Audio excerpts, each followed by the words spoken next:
What are we going to talk about? So I'm going to pull a card from the Mystical Journey Oracle deck by Tennessee Charpentier, a local woman, for a bit of guidance. I feel like this is an edge for me because I'm in a public space, so on the other side of this curtain is the world. It's beautiful, it's the beach, but it's the most popular,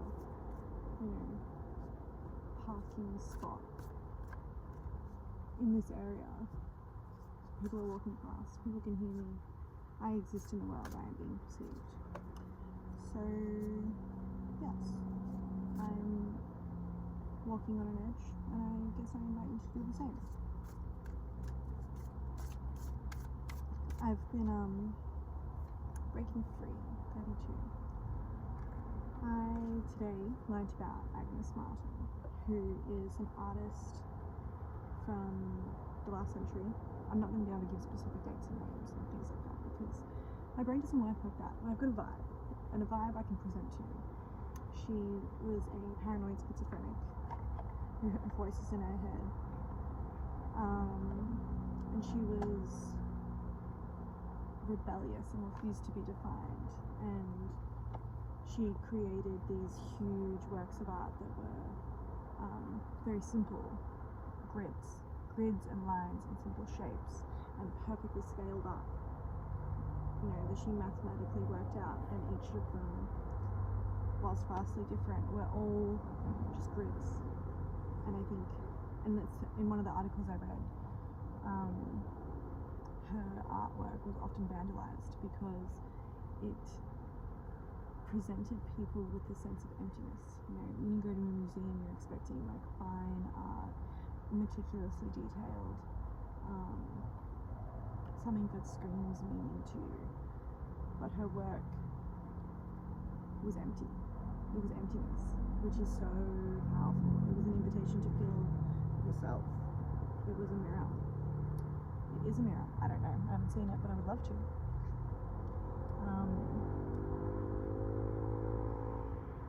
And I love that. I love her. Her creative devotion. She refused to be defined. She hated art interpretations and things like that. She didn't give interviews. She didn't explain the meaning behind her works. It was simply the work and then how the viewer responded to it. That was it. I love that. Power in the present moment. And I think learning about her has given me a bit of permission to pursue my own imperfection and make peace with things that are incomplete. And I'm telling you about it.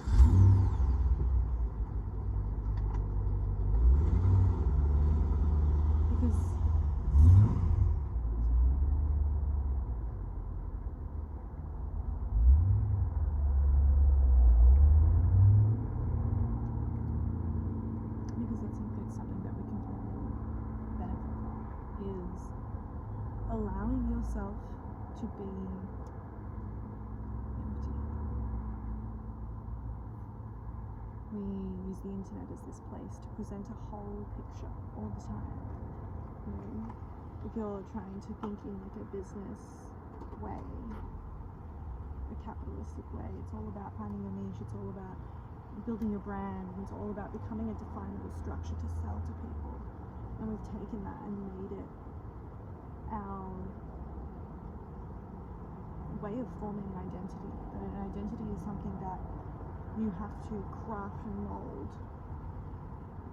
and then present to people as a gift, as an offering. But I would like to challenge that, and I would like to say it is not my role to define my identity. It is not my task to be packaged neatly and presented to you. And it is not yours to do the same for me. I think we still a little nervous about all the people that exist.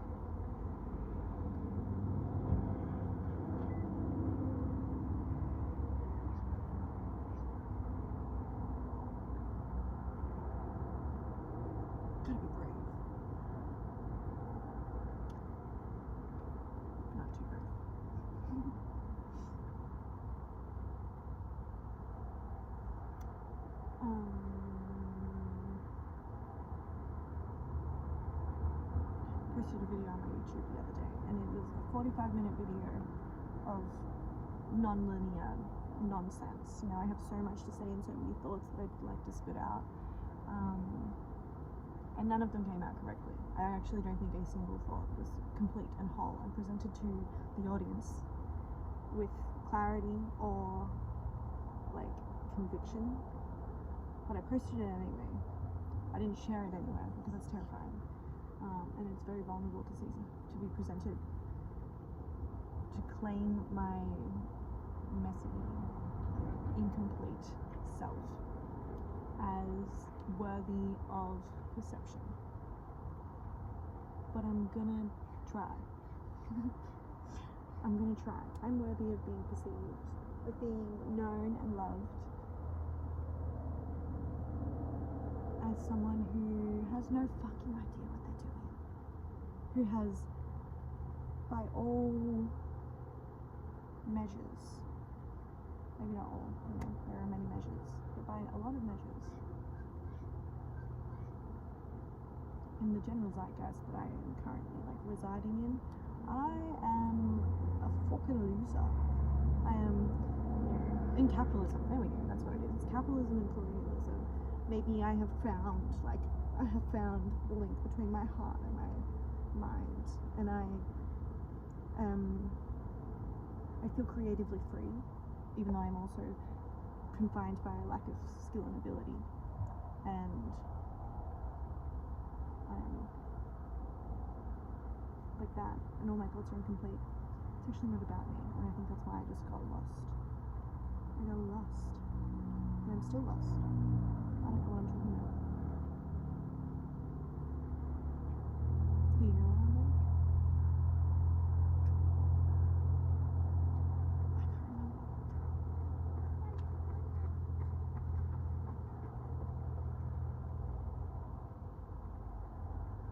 I was talking about the 45-minute video that's on my YouTube,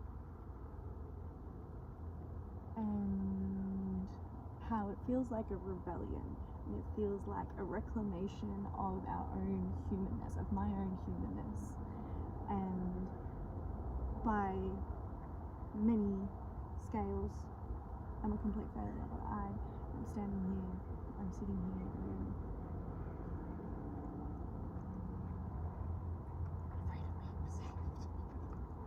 that's still true.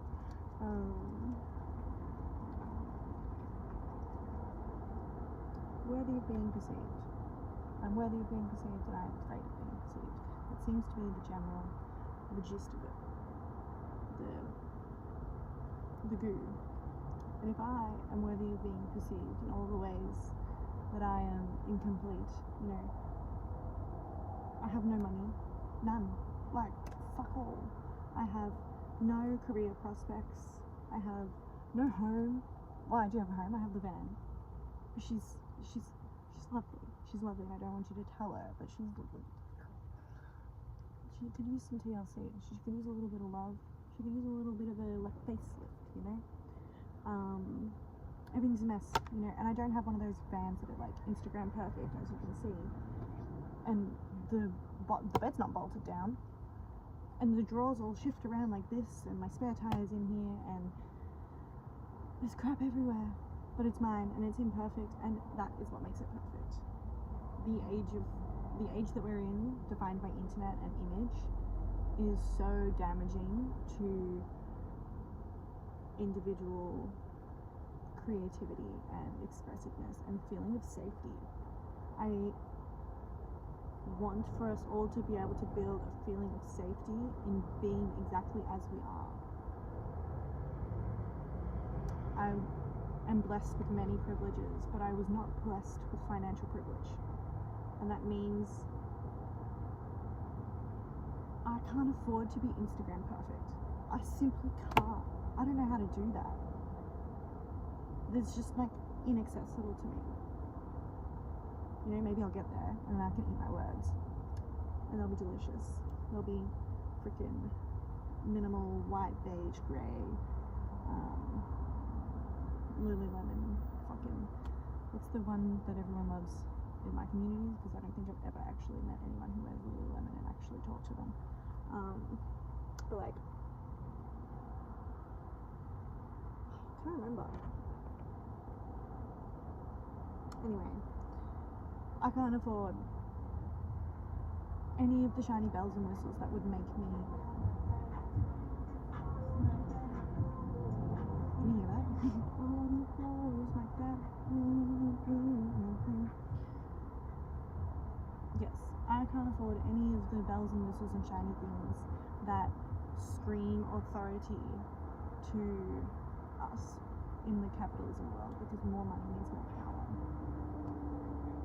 So more labels and more. There's a